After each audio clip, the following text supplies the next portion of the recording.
கர்த்தராகிய ஆண்டவரே, நான் அதை சுதந்திரித்துக் கொள்வேன் என்று எதினால் அறிவேன் என்றான். அப்போ நான் சுதந்திரித்துக் கொள்வேன் வந்துடுவேன் நீங்கள் சொல்லிட்டீங்க, ஒரு கன்ஃபர்மேஷன் கொடுங்கன்னு கேட்குறான். அப்போ தான் கர்த்தர் அவனோடு கூட சில உடன்படிக்கைகளை பண்ணுவார். ஒரு தேசத்தை சுதந்திரிப்பதற்கு கர்த்தர் சொல்கிற வாக்குத்தத்தத்தை சுதந்திரிப்பதற்கு இது ஒரு ப்ரொசீஜர்.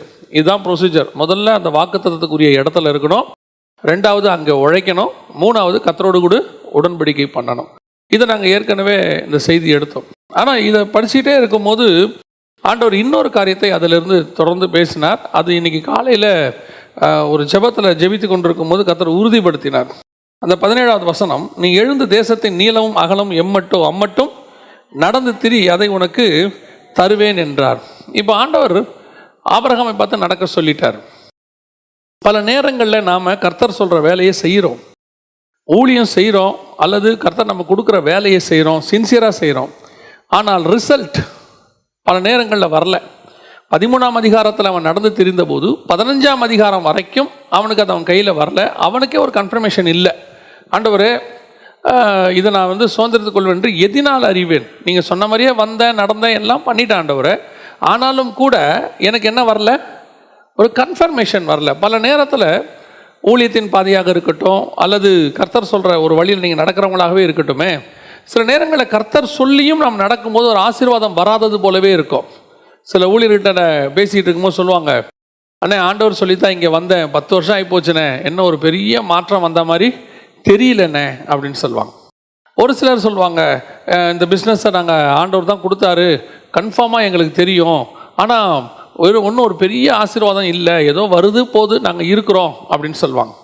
அப்படியானால் இது இருப்பதற்கு ஏன் இப்படி இருக்குது அப்படின்னு சொல்லி சில நேரங்களில் யோசிக்கும் பொழுது இந்த இடத்துல, இந்த நடந்து திரி அப்படிங்கிற இடத்துல கர்த்தர் ஒரு காரியத்தை உணர்த்தினார். என்ன நடந்து திரி அப்படின்னு சொன்னால், ஆபிரகாமை பார்த்து அந்த 17வது வசனம், தேசத்தின் நீளம் அகலம் அம்மட்டும் நடந்து திரி. ஆனால் நடக்கும்போது நீ எப்படி இருக்கணும்னு கர்த்தர் ஒரு க்ரைட்டீரியா வச்சுருக்கிறார். நீ நடக்கிற, வேலை செய்கிற, ஊழியம் பண்ணுறீங்க, நான் சொல்கிறத வேலையை நீங்கள் கரெக்டாக செய்கிறீங்க, ஆனால் செய்கிற நீங்கள் எப்படி செய்கிறீர்கள்னு பார்க்குறாரு. ஊழியம் பண்ணுவது முக்கியம் அல்ல, அதை எப்படி பண்ணணும்னு ஒரு விஷயம் இருக்குது.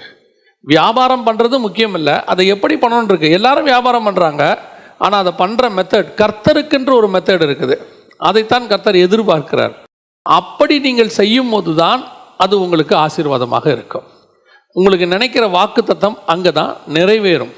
எப்படி செய்யணும்? இப்போ ஆண்டவர் சொல்கிறார், ஆபிரகாமை பார்த்து நடந்து திரி அப்படின்னு சொல்கிறார். ஆனால் ஒரு இடத்துல இதே மாதிரி இன்னொருத்தனை பார்த்து ஆண்டவர் சொல்கிறாரு, நீ நடந்து எழுந்து நட அப்படின்னு சொல்கிறார். வாசிங்க, 1 ராஜாக்களின் புஸ்தகம் 19ஆம் அதிகாரம் 6-7 வசனத்தை வாசிங்க. அவன் விழித்து பார்க்கிற போது, இதோ தழலில் சுடப்பட்ட ஆடையும் ஒரு பாத்திரத்தில் தண்ணீரும் அவன் தலைமாட்டில் இருந்தது. அப்பொழுது அவன் புசித்து குடித்து திரும்ப படுத்துக் கொண்டான்.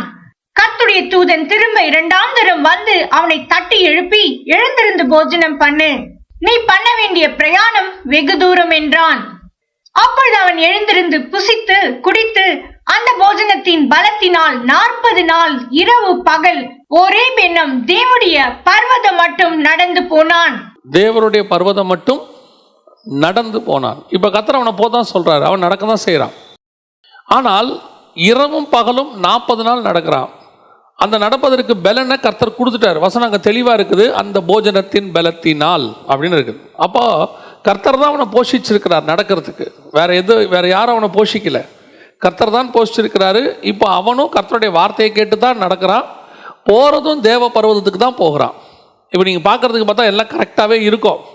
ஆனால் இவன் நடக்கும்போது, அந்த 40 நாள் இரவும் பகலும் 40 நாள் நடக்கும்போது இவனுடைய மனநிலை, இவன் எதை நோக்கி ஓடிக்கொண்டிருக்கிறான், இவன் நடக்கும்போது எதை நோக்கி நடந்திருக்கிறான் அப்படின்னு கேட்டிங்கன்னா, அடுத்த வசன வாசிங்க சொல்கிறேன். அங்கே அவன் ஒரு கெபிக்குள் போய் தங்கினான். இப்போ அவன் நேராக எங்கே போயிட்டான்?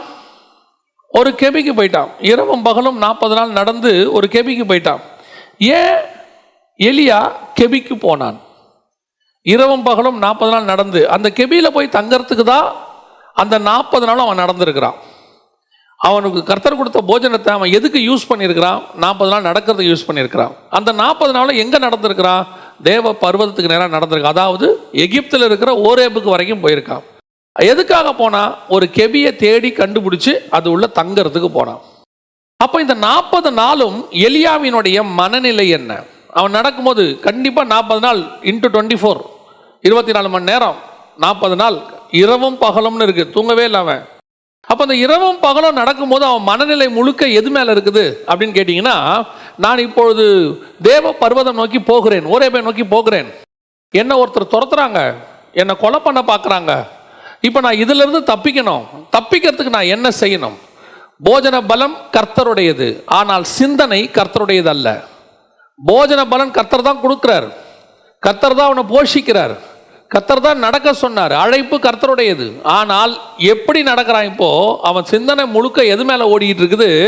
எனக்கு ஒரு பாதுகாப்பான இடம் வேண்டும், எனக்கு ஒரு பாதுகாப்பான ஸ்தலம் வேண்டும், எப்படியாவது ஏசபேல்ட்ட இருந்து நான் தப்பிக்கணும்.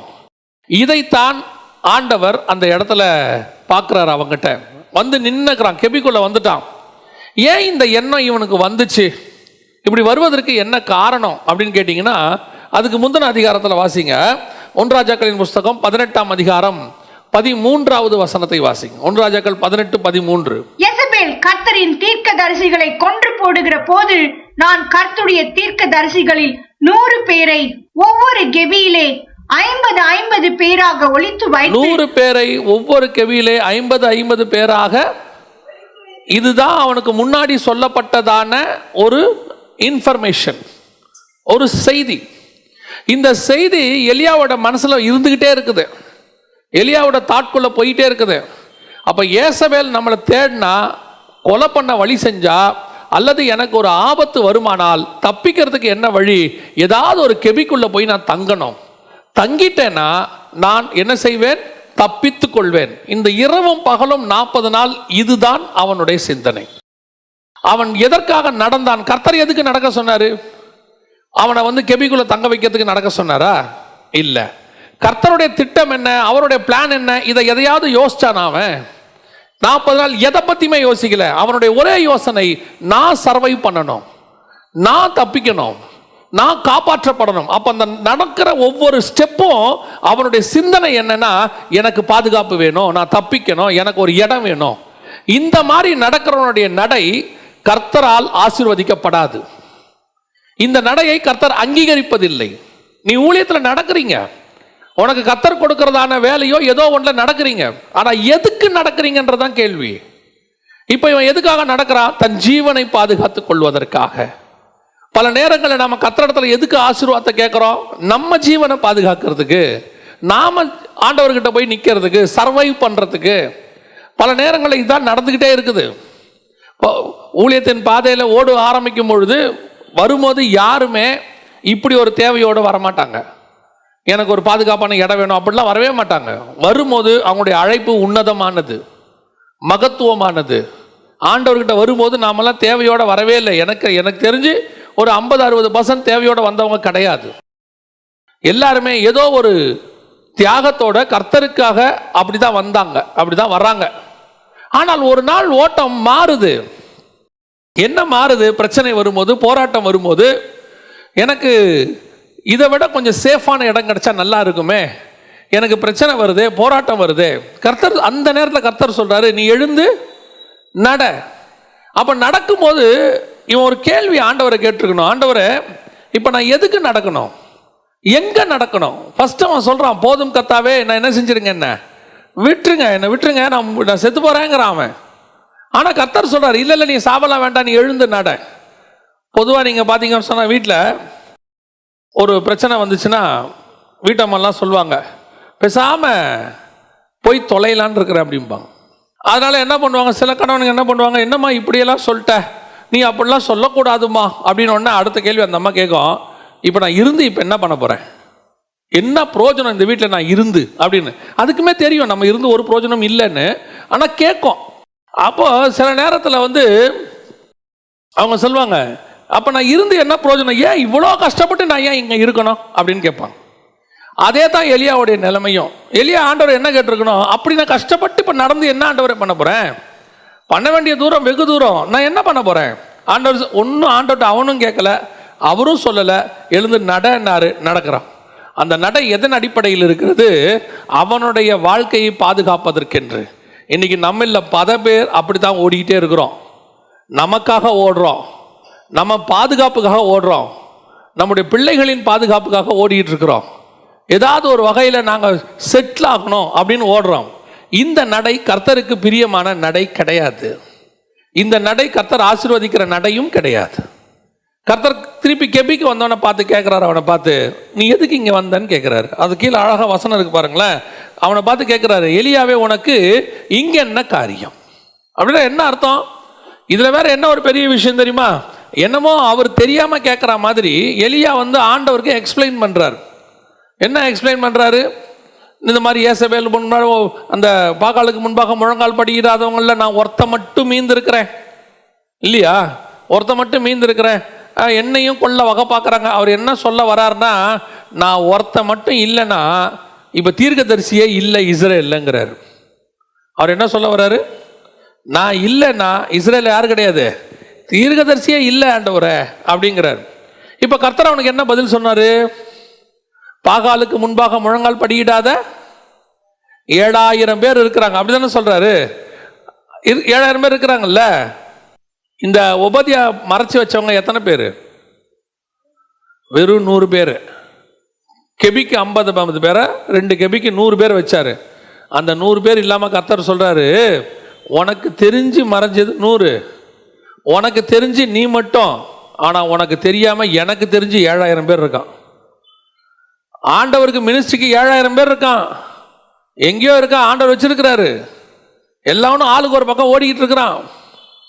நீ எங்க ஓடுறன்னு கேட்குற. நீ எதுக்காக ஓடுற? நான் 7000 பேரை மறைச்சு வச்சிருக்கிறேன்ப்பா, நீ எதுக்கு ஓடுற? பாதுகாப்புக்கு, சர்வைவலுக்கு, போஜனத்துக்கு. இன்னைக்கு நிறைய ஆவிக்குரியவருடைய வாழ்க்கை தேவை கர்த்தரிடத்தில் அதுக்கு தான் இருக்கு. சபைக்கு வரும்போதே ஆண்டவர்கிட்ட வந்து கேட்கும் போதே எனக்கு இப்படி பிரச்சனை இருக்கு, இப்படி போராட்டம் இருக்கு, இது இருக்கு, அது இருக்கு. 21 நாள் உபவாச ஜபம். இந்த 21 நாள் உபவாச ஜபத்தில் உங்க ஜபத்தை எதற்காக பண்றீங்க? ஆண்டவர்கிட்ட இந்த ஜபம் எதுக்காக? ஆண்டவர் தெளிவாக சொல்றாரு, நீங்கள் வழக்குக்காகவும் வாதுக்காகவும் உபவாசிக்கிறீர்கள், அதில் எனக்கு பிரியம் இல்லைங்கிறார். ஆண்டவர் உபவாசம் வேற காரணத்துக்காக வச்சாரு. இப்போ நம்ம உபவாசம் வேற மாதிரி ஆகிருச்சு. உபவாச ஜபம்னு சொல்லும் போதே கீழே என்ன போட வேண்டி இருக்குது? உபவாச ஜபத்தின் முடிவிலே உணவு வழங்கப்படும். அதை போட்டால் தான் ஃபாஸ்டிங் ப்ரேயருக்கே வரான். நம்மளோட எக்ஸ்பெக்டேஷன் இப்போ எப்படி ஆயிடுச்சு? சாப்பாடு போட்டால் ஃபாஸ்டிங் ப்ரேயருக்கு வருவான். அப்போ நம்ம ஒரு நோக்கத்துக்காக, ஒரு எதிர்பார்ப்புக்காக, ஒரு தேவைக்காக, அது எப்படிப்பட்டதான ஒரு தேவை? அன்றாடம் எனக்கு வாழ்கிறதுக்கு வழி இல்லை. இதை நம்ம வந்து எப்படி எடுக்கிறோம்? குவாலிஃபிகேஷனாக எடுக்கிறோம். நாங்கள் என்னங்க கொஞ்சம் தானே ஆண்டவர்கிட்ட, நாங்கள் என்ன கேட்டோம்? காரை கேட்டோமா? நாங்கள் என்ன கேட்டோம்? வீடு கேட்டோமா? சர்வைவலுக்கு கொடுங்க. ஆண்டவர் சொல்கிறாரு, ஏன்னா சர்வைவலுக்கு கூட கொடுக்க முடியாத ஆண்டவரா நான்? இஸ்ரவேல் ஜனங்கள் நடந்த நடைக்கும் நம்ம நடைக்கும் என்ன டிஃபரன்ஸ்? இஸ்ரவேல் ஜனங்கள் எதுக்கு தான் முணுமுணுத்தான்? சாப்பாட்டுக்கும், தண்ணிக்கும், மட்டனுக்கும், சிக்கனுக்கும், நான் வெஜிடேரியனுக்கு வெறும் வெஜ்ஜா போடுறீங்களேங்கிறான். இன்னைக்கு நம்முடைய முறுமுறுப்பு அப்படிதான் இருக்கு. ஆவிக்குரிய வாழ்க்கையில் நடந்துக்கிட்டே இருக்கிறோம். எத்தனை வாட்டி ஆண்டவர்கிட்ட நம்ம கேட்கறது எதுக்காக நடக்கிறோம்? யோசிச்சு பாருங்க. நம்ம நடை எதன் அடிப்படையில் இருக்குது? முழுக்க முழுக்க சர்வைவல். அதுக்காக நடக்கிறோம், அதுக்காக ஜெபம், அதுக்காக உபவாசம், அதுக்காக வந்து ஒரு ஸ்பெஷல் ப்ரேயர். அதில் வேற இருக்கிற ஊழியக்காரங்களுக்கெல்லாம் ஃபோன் பண்ணி, ஐயா எனக்காக நீங்கள் ஜெபம் பண்ணுங்க, எப்படியாவது ஏதாவது ஒரு சின்ன காரியமாக இருக்கும். ஆண்டவர் சொல்றாரு, நான் உனக்கு போஜனம் கொடுக்குறேன். யாரை விட்டு கொடுக்குறேன்? தூதனை விட்டு கொடுக்குறேன். அற்புதமாக உன்னை போஷிக்கிறேன். உனக்கு தழலில் சுடப்பட்ட அடை, பரிசுத்த ஆவியினால் வாக்கு தத்தத்தை கொடுக்கிறேன். இவ்வளவும் கொடுக்குறேன். எதுக்கு கொடுக்குறேன்? இப்படி நடக்கிறதுக்கா? இந்த மாதிரி ஒரு தேவையோட நடக்கிறதுக்கா? ஒரு 10,000 ரூபா பிள்ளைக்கு ஃபீஸ் கட்டணும், நம்ம அதில் தான் ஃபோக்கஸ் ஆகிடும். எப்படி ஃபீஸ் கட்ட போகிறோம், என்ன பண்ண போகிறோம், எதை பண்ண போகிறோம்? நான் உங்களுக்கு சொல்லுகிறேன் ஒரு காரியத்தை, நன்றாய் கவனியுங்கள். உங்கள் நடை முழுவதும் தேவனுடைய சிந்தையால் நிறைந்திருக்க கடவுது. உங்களுடைய தேவைகளால் நிறைந்திருக்க கூடாது. நீங்க தேவையோடு நடக்க ஆரம்பிச்சீங்கன்னா 40 நாளும் கெபியை பத்தி தான் நினைப்பீங்க, கர்த்தரை பத்தி நினைக்கவே மாட்டீங்க. நல்ல கெபி எங்க கிடைக்கும், எங்க போய் தங்கலாம்? உபதியா சொன்னானே 50 பேரை தங்க வச்சிருக்கிறானே, நம்மளும் அதே மாதிரி ஒரு இடத்துக்கு போவோம். வாழ்நாளெல்லாம் இதை யோசிச்சு இப்படியே யோசிச்சு வாழ்நாளே போச்சு. 50 வயசு 60 வயசு வரைக்கும் போயிருச்சு. அப்புறமா கேட்கறது, அப்படியே ஒரு நல்ல கெபி கண்டுபிடிச்சு உக்காந்த பிறகு கேட்கறது, நான் மினிஸ்ட்ரிக்கு வரலான்னு இருக்க. இப்போ நடக்கவே முடியாது. இப்போ என்ன செய்ய முடியாது? நடக்கவே முடியாது. நடக்க முடியாதவங்க மினிஸ்ட்ரிக்கு வரதை நான் கேவலமாக சொல்லலை. நடக்க வேண்டிய காலத்தில் எதுக்கு நடந்தோம்? நாம எதை யோசிச்சு நடந்தோம்? நம்முடைய சிந்தனை முழுக்க எது ஆக்கிரமிப்பு பண்ணிட்டு இருந்துச்சு? அன்றாட வாழ்க்கைக்கு தேவைக்கு ஆண்டவர் சொல்றாரு, இன்னைக்கு தினத்தினுடைய பிரச்சனை போதும்பா, நாளை தினத்தின் பிரச்சனை எது பார்த்துக்கொள்ளும்? நாளைக்கு பார்த்துக்கொள்ளும். அதை பற்றி கவலைப்பட்டுக்கிட்டு அதை பற்றி யோசிச்சுக்கிட்டு என்னைக்கோ நடக்க போகிற பொண்ணு கல்யாணத்துக்கு இன்னைக்கே நாளைக்கு வளர்ந்து நின்னானா நான் என்ன பண்ணுவேன்? வளரட்டுமே, அப்புறம் நிற்கட்டுமே, அப்புறம் பார்த்துக்கலாமே. சொல்லும் போதே சொல்றது, அந்த பொண்ணுக்கு 5 வயசு தான் இருக்கு, இவன் சாப்பிட மாட்டேங்கிறான், வெறும் பழையது, காலையில் இட்லி கூட கிடையாது. அதில் வேற ஒரு பெருமையாக ஒரு வார்த்தை, அங்கத்தை கட்டி தங்கத்தை தேடணும். எதுக்கு தேடணும் அங்கத்தை கட்டி தங்கத்தை? நாளைக்கு இவளுக்குன்னு ஒன்று வரும்போது யார் தருவா? அப்போ வாழ்நாள் ஃபுல்லாக எதை யோசிச்சு நடந்துக்கிட்டு இருக்கிற? சிறுக சிறுக சேமிச்சு சிறுக சிறுக கொண்டு வந்து நாளைக்கு ஒரு 100 சவரனாவது போடணும், 50 சவரன். உன் நட ஃபுல்லாக இதை பற்றி தான் ஓடிக்கிட்டு இருக்குது, இதை பற்றி தான் சிந்தனை. ஆண்டவர் கேட்குறாரு, எதுக்கு இப்போ நீங்கள் வந்த? இவ்வளோ கஷ்டப்பட்டு வந்திய, எதுக்கு வந்த? உன் நடை ராங்கான நடை. நீ அப்படி யோசிக்கிட்டே நடந்தினா எங்கே நடந்துருவ தெரியுமா? கர்த்தர் சொல்லாத டெஸ்டினேஷனுக்கு நடந்துருவீங்க. அதனால தான் நிறைய பேருடைய ஊழியம் ஆசீர்வாதமாக இல்லை. அவங்களுடைய சிந்தனை எல்லாம் அவங்க குடும்பத்தை பற்றி, அவங்களுடைய பிள்ளைகளை பற்றி, அந்த தேவைகளை பற்றி இப்படியே தான் ஓடிக்கிட்டு இருக்குது. ஒரு ஊழியத்துக்கு கூப்பிட்டா கூட சிலர், நம்ம பிரதர் கூட வரீங்களா? அவங்களோட நோக்கம் போயிட்டு வந்தால் என்ன கிடைக்கும், திரும்பி வரும்போது என்ன கிடைக்கும்? ஒரு நடை கூட கர்த்தருக்காக நடக்காதவர்கள். இப்போ ஆபிரகாம் பார்த்து ஆண்டவர் சொல்றாரு, எழுந்து நட. எலியாவை பார்த்து சொல்றாரு, எழுந்து நட. தேவைக்காக நடப்பீர்கள் என்று சொன்னால், அல்லது உங்களுடைய நடையில ஒரு சிந்தனை, உங்களை பற்றின எதிர்காலத்தை பற்றின ஒரு காரியம், ஒரு பாதுகாப்பு, ஒரு இன்ஃப்ராஸ்ட்ரக்சர், இதை பற்றி ஓடிக்கொண்டிருக்கும் என்று சொன்னால், ஆண்டவர் சொல்றார், உன் நட ஃபெயிலியர், உன் நட ஃபெயிலியர். உன் நடக்கிற நடையில இருக்க வேண்டிய சிந்தனை வேறு, நீ யோசிக்க வேண்டியது வேற காரியத்தை யோசிக்கணும். அதைத்தான் ஆண்டவர் சொல்றார். முதலாவது எலியாவை பார்த்து ஆண்டவர் சொன்னார். இப்போ எலியாவுடைய நடை முழுக்க எதை பற்றி இருந்துச்சு? பாதுகாப்பை பற்றி. என்ன கிடைக்கும், எங்கே போய் சேஃப் பண்ணலாம். இப்போ ஆண்டவர் திருப்பி சொல்கிறார் எலியா பார்த்து, முதல்ல நீ இங்கேருந்து எங்கே போ, திருப்பி எங்கே போ? தமஸ்குவின் வழியாய் வனாந்தரத்துக்கு போ. 15 வாசிங்க, 15. கர்த்தர் அவனை பார்த்து, நீ தமஸ்குவின் வழியாய், அப்படின்னா என்ன அர்த்தம் தெரியுமா?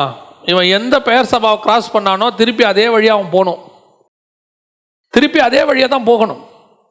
கெட் பேக், திருப்பி போ. ஏன்? நீ பாதுகாப்புக்காக நடந்த. இப்போ நான் சொல்றேன் ஒரு வேலை உனக்கு. இப்போ நான் உனக்கு என்ன கொடுக்க போறேன்? ஒரு வேலை கொடுக்க போறேன். என்ன வேலை கொடுக்க போறீங்க?